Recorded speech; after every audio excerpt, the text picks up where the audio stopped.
You're tuning into the Careering with Cameron podcast, your safe place for asking all the dumb questions about finding a job.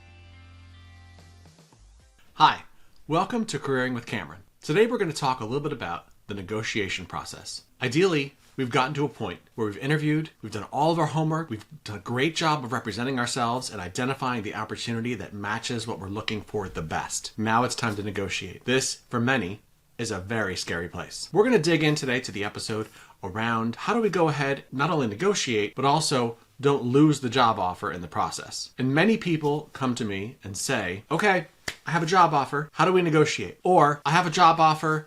I accept it. Or this job offer is not at all what I thought it would be, and now I'm not sure what to do. There are a few different things that can happen with the job offer process that can really derail your process in terms of starting that position that you've worked so hard to get to. So we're going to cover a few things that can help you to navigate the process. First concept. At this point, you should have something in front of you that looks an awful lot like a total rewards statement from your previous position. You want to be able to compare your previous role, or in some cases, current role, against what the new offer looks like to make sure that you're indeed moving forward and not backwards without reason. Having that as something to compare will certainly help you with making a good decision. So part one, we need a total reward statement. That should include all of your compensation, benefits, all that good stuff. That should all be there so we can see it and we can identify what we have today and what it would take to make a move to go to a new opportunity. First piece, have to have that. The next piece is how strong of a connection do you have with this opportunity? And I want to be very, very careful with this. Having a strong connection with a new opportunity is not having a strong connection with the hiring manager or somebody on the team. You can certainly love the people you may start working with, but you also have to love the job, because at some point the people may not be there, but the job still will. And at some point, driving back and forth to the office or taking the train or working remotely, it's going to be you and that job together a lot of your life. So making sure that the job is in fact what you're looking for. How do we get to that? Well, at some point early on, we should have made some type of a list of the types of opportunities that are interesting to us. We also should have made a list of things we really, really like about what our opportunity is or was, and also the things we really, really don't like about an opportunity, and things we would not want to have as part of a next opportunity. So now you've got two lists. We're suddenly building an Excel worksheet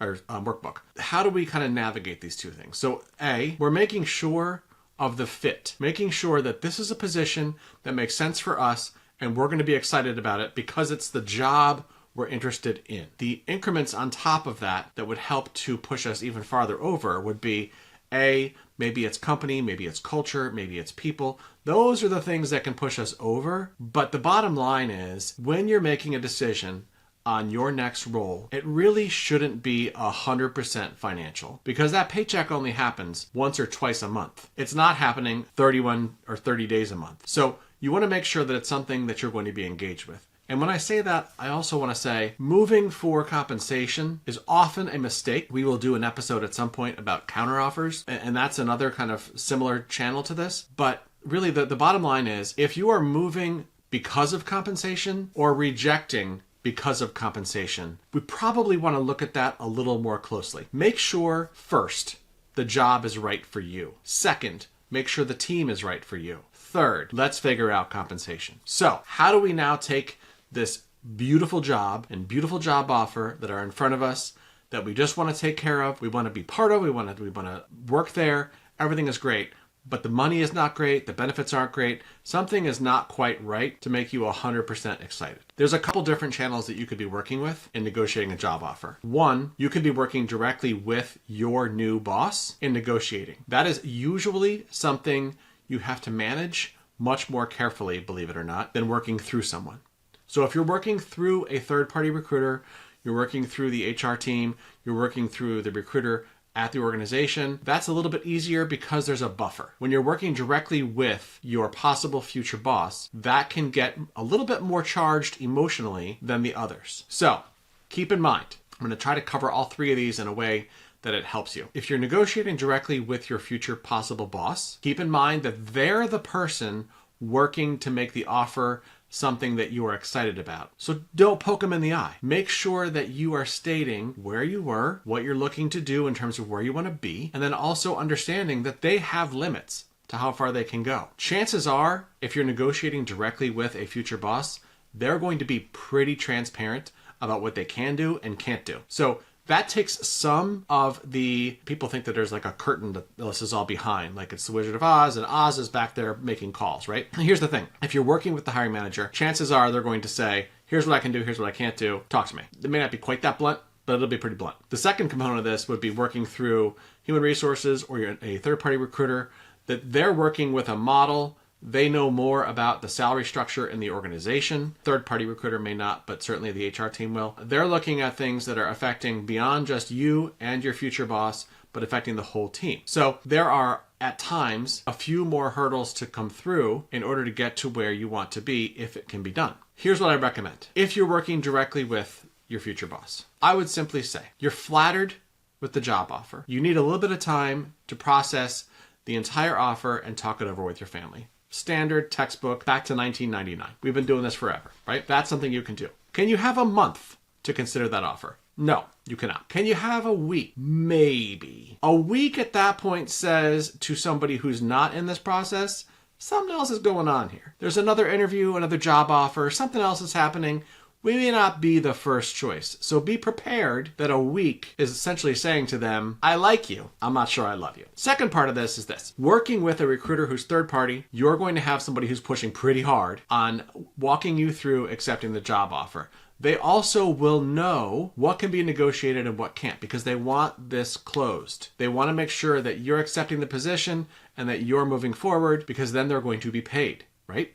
So the bottom line is understanding what you're after. And they're going to be pretty blunt about, what do you need for this to work for you? You're going to walk through, hopefully, an idea of what you're looking for and make sure that it makes sense based on what you want. That doesn't mean you're going to have what you're looking for and then maybe what you're looking for after. Like, there's not like, I'm going to negotiate, and if you meet me at this price, I'm going to have a new price to target. That does not make friends in the world of negotiation on any level. The next piece is you're working with human resources or the recruiter embedded in the organization, and they're going to have obviously a better idea of what's available, what's not. In most cases, they may have to partner with the business leader of the group you'd be joining to make sure that they understand budgeting constraints, things like that, to change the offer or increase some part of the benefits, right? So that's essentially how it lays out. You can certainly ask for a few days to review something. I would not ask for a week or more at all. Next piece. You are going through the process of maybe the offer is not quite there and you know an offer is coming. Question is always pops up. Is it okay to tell them I'm expecting an offer? Absolutely. Make this easy on everybody. If they're not all that serious about you as a candidate, they can disengage you now. If they're very serious about you as a candidate, they're going to want to know that. And they might need to do some things to make the process faster so they can consider you. So please be transparent if you're expecting an offer so that you can obviously have an opportunity to look at all things out there. Next, we've now identified the 3 different layers of the people we're probably talking to about a job opportunity. Coincidentally, I would include, if you're consulting, I would include third-party recruiters in that consulting range. What are the possible places where we can run into some trouble? So things that can be negotiated. Obviously salary. You can obviously negotiate time off. You can obviously negotiate bonus for the most part. You cannot negotiate what you're paying for benefits. That's going to be something that is organization-wide. So they typically have a benefit statement. If you haven't received one yet in your process, you should have one with the offer. You should definitely be looking at that benefit statement when you're considering the offer to know how much you're going to pay for the offer, for the medical benefits. The next piece is to make sure that you have a thorough understanding of the additional bells and whistles that could be included as benefits. Whether that is paying for daycare for your pets, your kids, whatever it may be, there's a lot of different things that have come and gone in terms of total rewards. So understand what that full picture looks like. All kidding aside, there may be an opportunity for you to recover some of your transportation costs because some organizations will pay for things like parking. They'll pay for your commuter card. So make sure that you identify what those are. The next piece is those are the things that are usually part of an offer. Maybe there's like tuition reimbursement. There's obviously lots of the different things that can add up with different offers. But the one that really you can't negotiate is going to be your benefit cost. So you should be real clear on what that looks like. You want to understand what the bonus process looks like for this organization. You want to understand when it's considered, when it's paid, are you going to be in the bonus next year or not? So you now know the pieces that you can work with, what can be negotiated, what can't be negotiated. My recommendation is you pick a few things that you'd like to improve on. I always tell people, have something you're not going to get. It's your throwaway, right? That way both parties win. Have something that you are absolutely like, this is what I want. I really need some help with this. Let's make this work. And then something obviously that you can add in that would be helpful. So, at the end of the day, I always used to tell employers, you want the person to join and be really excited about the opportunity.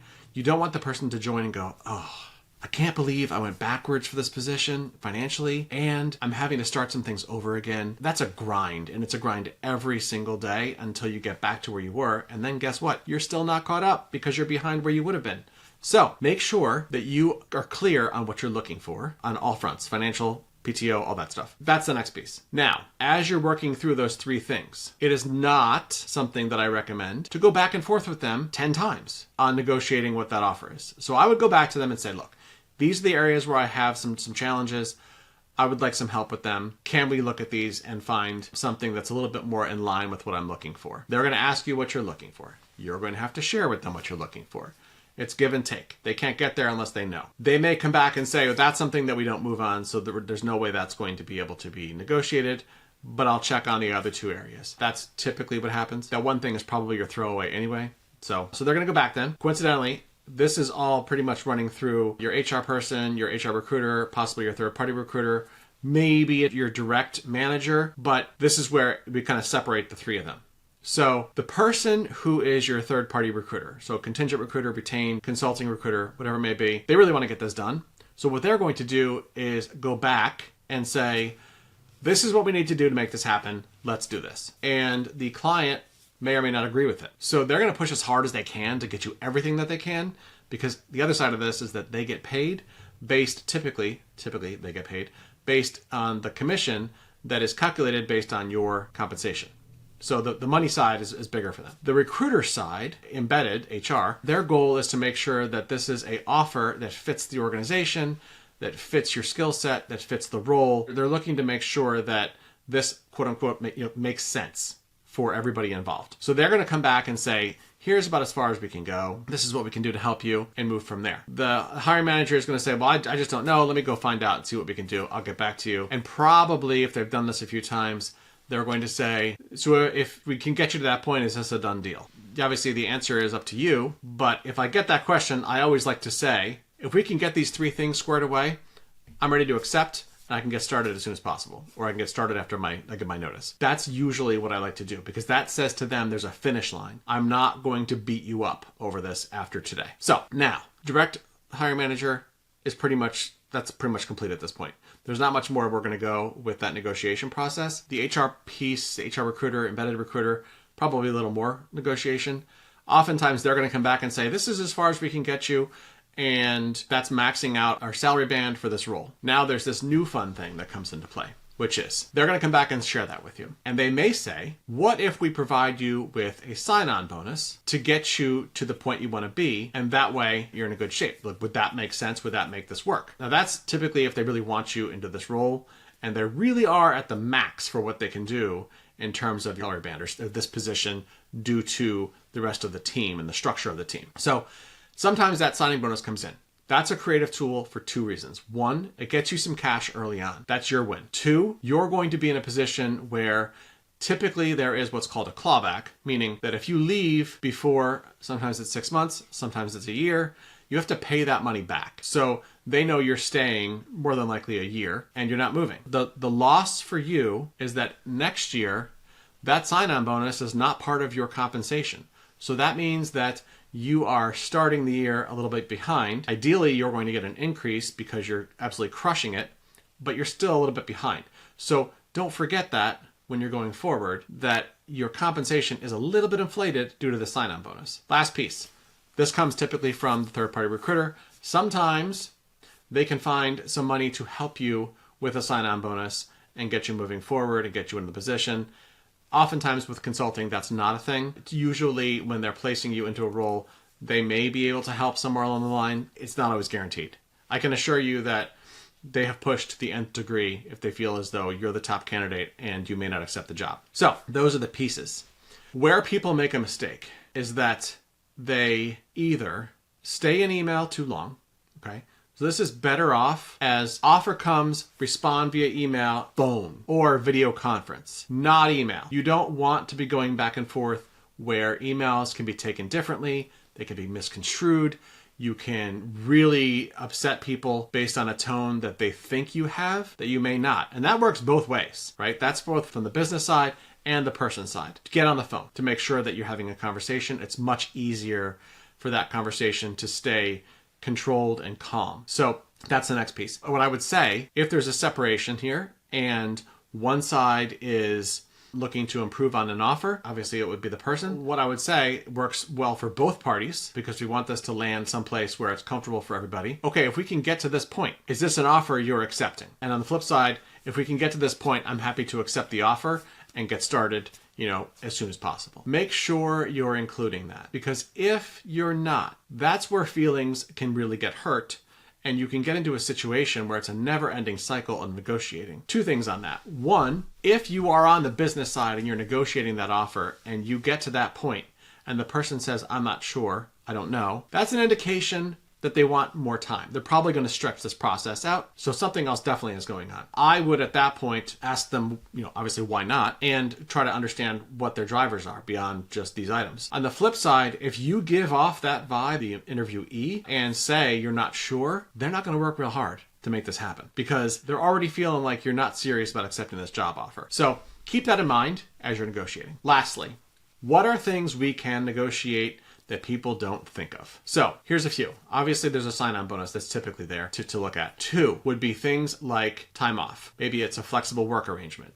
Maybe it is a review period after X amount of days in the position. So maybe it's 90 days. You get some type of a review to measure you against what their success factors look like in terms of what will this person be doing if they're successful in the role. So that's a possibility. Also, looking at things like transportation costs that can be helped with. Tuition, maybe it's classes. Maybe there's a development budget that you have that you need if you're going into a sales or business development role. There's a lot of pieces that you can add back in that would be helpful. You don't know until you ask. And at the same time, I would make sure that you're doing some homework online and with maybe former colleagues or current colleagues that may have better knowledge of the situation to know what types of things will they add in at times. It may be something that there's a conference you want to go to and you need some help paying for that because it is a work type of thing. It may be memberships to professional development groups, so professional memberships. A lot of different things that you can add in that you may be able to have them pay for you, for lack of a better term, as part of your compensation.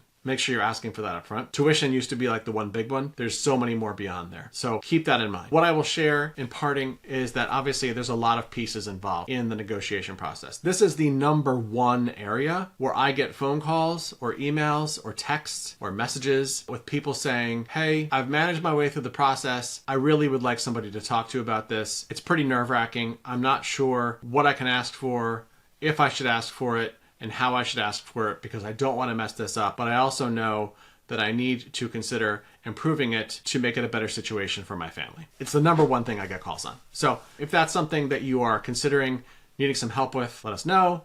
But also keep in mind, there are ways to handle this, and hopefully I've laid those out for you that you can do it on your own. So make sure that that's lined up and make sure that you have the information you need in front of you to compare things. One last little thing. Do not go back to an offer and tell them you have another offer that is better than the one that they're providing you and be making that up. They will call you on that. They will ask you to see the offer. Don't do that. If you have an offer and they want to see it, I don't even know that I would share that information, but I could at least give them the details of what the numbers look like, not necessarily where, obviously. Don't fake it if you're just trying to negotiate an offer. I've heard this from a few people over the past 15 years. It's a big mistake. Don't do it. So those are the pieces that I would tell you to look at. Certainly, we're here to help if you need help with the process. I know this is nerve-wracking. You've come a long way to get to the point where you have an offer that you're negotiating. You're going to get through this. You're going to do it. Make sure that you're thinking about on the way through it that these are people you're going to be working with. So you want to be professional with them. You want to make sure that everybody is in a good place at the end and everybody's excited for you to join the organization. Thanks so much for tuning in to Careering with Cameron. If you enjoyed this episode, please go ahead and give us 5 stars, and also make sure you subscribe. If you know somebody who's ever going to get a job offer, make sure that you share this podcast with them to help them out along the way as well. See you soon. Stay in the loop at careeringwithcameron.com/talent connect, or check out our website, www.talent-connect.net.